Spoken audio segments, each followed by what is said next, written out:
Next up, Washington Commanders. I can pretty obviously say this is one of the biggest shocks of the season. One of the biggest surprises. From the roster perspective and who they brought in as coaches and just historically, was not expecting this at all. Now this is where the conversation starts. Jayden Daniels, this year's CJ Stroud, right?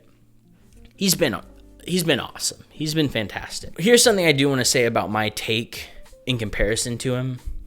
My take before he got drafted going into this year is I felt as if people had this idea with Jayden Daniels that he was this kind of raw prospect that was going to take some time to get going, kind of like Anthony Richardson, but he had a bunch of upside. I thought he had a bunch of upside, but I thought he was going to hit the ground running pretty quick because you have to remember this was someone that had 5 years in college football, was coming in the league at 23, 24 years old. A lot of experience. I didn't see him struggling early on necessarily, struggling as much as anyone, but the level he's played at has been more than I thought he was going to for his first few seasons overall. He's so good at taking care of the football, and he's so good at the little things of being a quarterback that take a lot of time and a lot of experience to learn. He's good at those things right now. And then you look at his draft profile, and it's like, can hit really accurate deep shots downfield. That translated. Really good athlete, escaping out of the pocket, escaping out of sacks, can make throws on the run. That translated to the NFL. And then the one thing we were worried about translating to the NFL is being able to hit shots over the middle, not being able to see over the middle and be accurate over the middle, because he rarely did that in LSU. That didn't translate because that's a non-factor. He's fine at that, just as much as anything else. Maybe it's not his strongest point is being able to hit things over the middle, but you don't watch Jayden Daniels' film today and say that's a huge weakness. That's a big problem for him.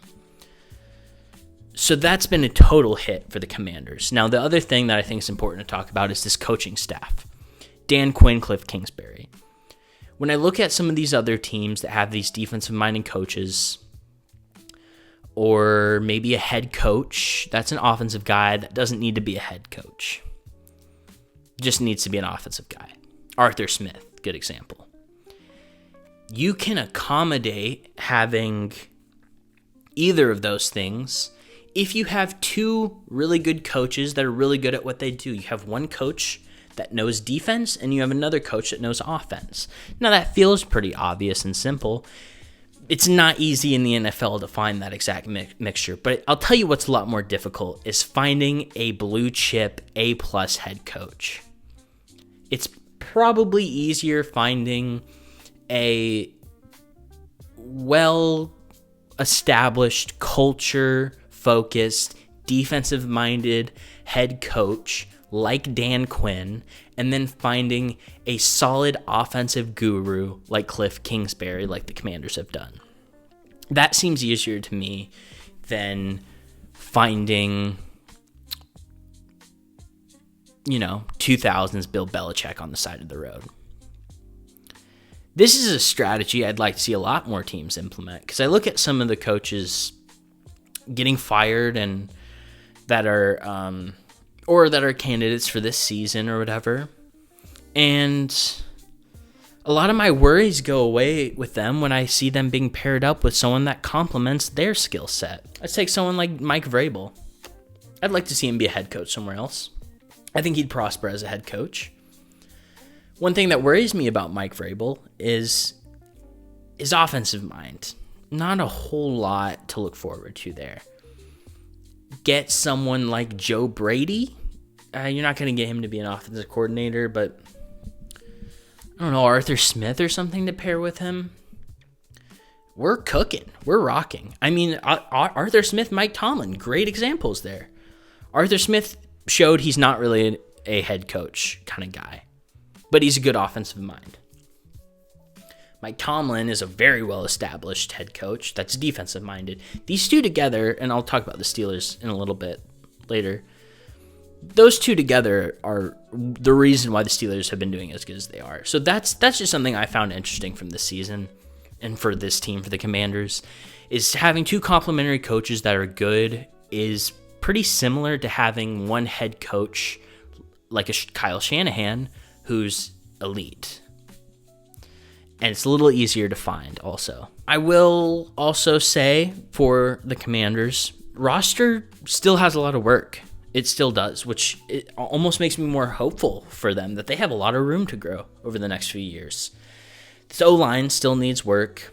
They want another weapon to complement Terry. Diami Brown hasn't really been getting it done this year. Someone that can win underneath really efficiently and has good feet and route running would be nice compliment on this team for sure. A Jerry Jeudy type, not Jerry Jeudy because he's in Cleveland and probably not leaving, but a Jerry Jeudy type, or Deontay Johnson, who is on the Ravens and doesn't really have a home because they aren't using him. That would be nice to add. And then on defense, needs a lot of refining, need more pass rushers on the outside because they have three pretty solid nose tackles, or defensive tackles, which kind of brings me to another point. I think they should consider shopping Jonathan Allen this offseason. He's kind of, I wouldn't say fallen off a cliff, but he's been digressing. And they drafted Jerjon Newton, and they have Daron Payne. So those spots are fine. They still need an edge rusher, though. Those are some of the things I think that the Commanders will have to do looking forward. And then I do want to discuss what can the Commanders do if they do get in the playoffs. It looks like they will. What are we looking at? Well, it depends on seeding and matchups, but this is a team that's been playing a lot of games really close to the neck this year. I think this team reminds me so much of last year's Texans. Like, so much. I think we could see something similar like that where if the Commanders run into, let me take a look here. They run into a team like, I don't know, the Rams in the playoffs or the Seahawks, maybe the Bucks. If they run into a team like that in the playoffs, they could sneak out a win, like a surprise win. Other than that, I struggle to see a big playoff run come out of them.